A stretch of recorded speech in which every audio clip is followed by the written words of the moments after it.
terus mencatatkan sejarah di turnamen akbar ini. Namun Norwegia sempat didera isu kebugaran pemain jelang menghadapi Inggris. Jørgen Larsen demam dan beberapa pemain batuk hingga kondisi tidak fit. Meski demikian, manajer Norwegia menyebut timnya yang sempat bermasalah dengan kesehatan sudah kembali prima. Laga Inggris melawan Norwegia ini disiarkan langsung di TVRI besok Minggu pagi.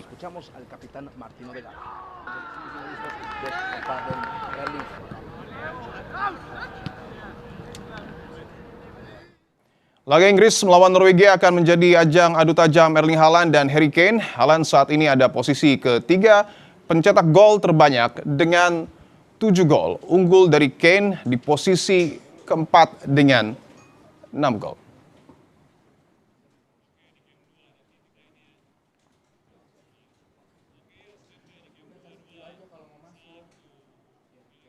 Lalu bagaimana persaingan kedua penyerang tengah dalam laga hari Minggu nanti? Siapa yang akan berperan penting membawa timnya ke babak semifinal? Kami akan membahasnya dengan analis sepak bola Bung Firzi Idris. Bung Firzi, terima kasih sudah datang ke studio Newsroom Kompas TV. Terima kasih. Siap. Prancis, Spanyol sudah mengamankan tiket semifinal dan nanti malam akan ada duel penyerang Haaland dan juga Harry Kane. Apa keunggulan dua pemain ini?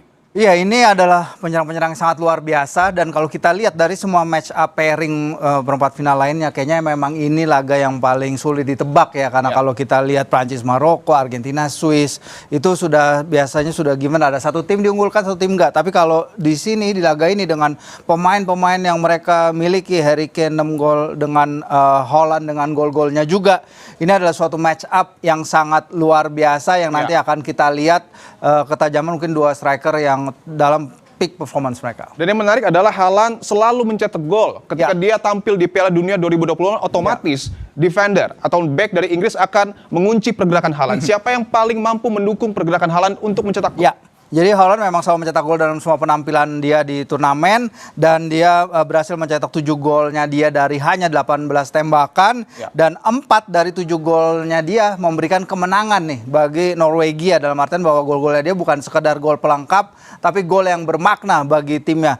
Sekarang kita akan lihat sebenarnya Inggris juga dalam kondisi yang tidak ideal dalam artian bahwa beberapa pemain mereka juga tidak fit. Mark Guehi cedera hamstring dan baru kembali latihan hari Jumat kemarin. Reece James juga setelah dia absen sejak pertandingan kedua lawan Ghana, dia juga baru kembali latihan. Oke, tentu penyerang ataupun formasi Inggris ini cukup ofensif ketika menghadapi Meksiko. Di kiri ada Gordon, di kanan ada Saka, di tengah ada Harry Kane, di belakang Harry Kane ada Bellingham. Bagaimana Norwegia menahan gempuran Inggris?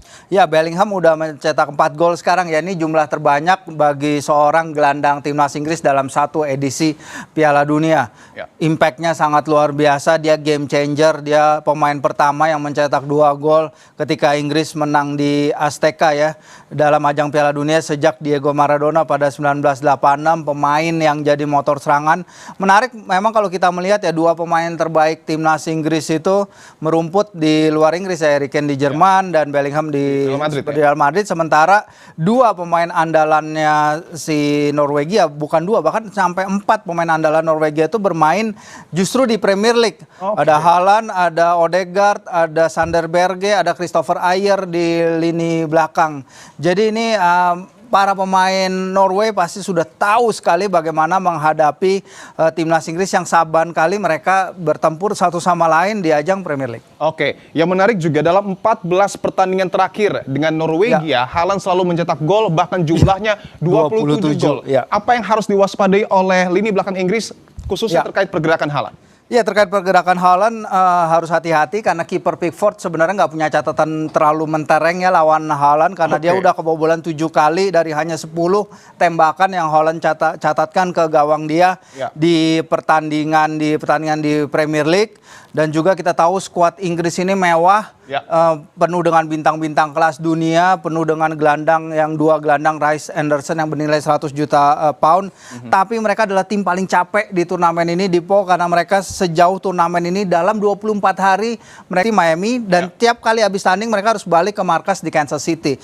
Jadi secara jarak ini ekuivalen dengan 3 kali jarak Sabang sampai Merauke, masih ditambah jarak 2 kali Pulau Jawa. Jadi memang benar-benar jauh sekali jaraknya mereka jauh.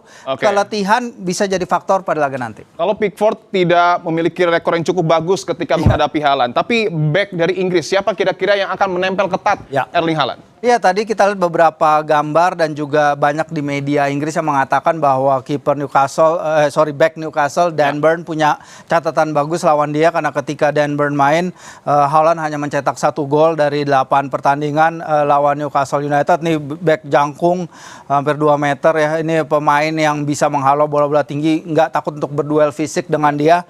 Gehi sebenarnya memang sudah fit, tapi dia merasakan hamstring kan. Kalau hamstring kan bisa kambuhan kapan saja. Dan ketika Anda berduel dengan seorang pemain, seorang monster yang punya lari sprint biomekanik yang sangat fantastis, kayak Erling Haaland, hal terakhir yang para fans Inggris inginkan adalah seorang back yang punya masalah hamstring. Kalau dibawa lari dan hamstringnya kenapa-napa, itu akan membuang satu pergantian. Jadi ini back to Thomas Tuchel, apa yang bisa dia siapkan untuk meredam Haaland. Tapi bukan hanya Haaland, Martin Odegaard juga luar biasa memberikan umpan-umpan terobosan, memberikan assist demi assist di turnamen, sehingga nanti kita akan lihat seberapa kepercayaan si Thomas Tuchel untuk kebugaran para pemainnya. Untuk back Norwegia sendiri, kira-kira siapa yang akan menjaga pergerakan dari Harry Kane? Ya, ada Christopher Ajer yang bermain di Brentford, salah satu lini belakangnya Norwegia yang diistirahatkan ketika lawan Prancis. Satu keunggulannya juga adalah pelatih Ståle Solbakken ini dia bisa mengistirahatkan the whole 10 pemain outfield ketika melawan Prancis. Jadi pada prakteknya para pemain Norwegia ini bermain 90 menit daripada mereka.